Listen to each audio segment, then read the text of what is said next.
So if you have hypertension, you want to make sure your blood pressure is controlled. You want to make sure that you're on a medicine that's compatible with pregnancy.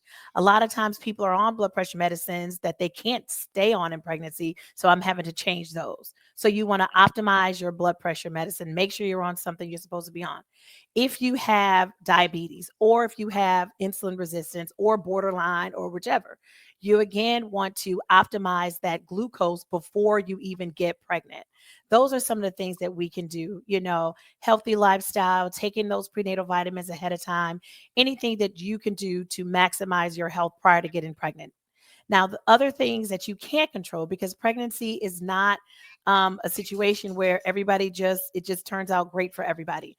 So postpartum, sometimes bleeding can occur in pregnancy or during childbirth. Those things you can't always predict. For some patients, you can. Some conditions, you can't predict that. You can be prepared. You can have blood on hold.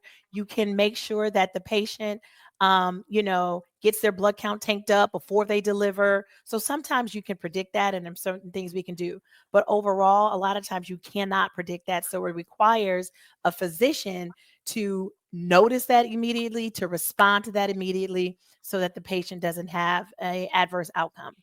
So, what we can do on our end, maximizing that health.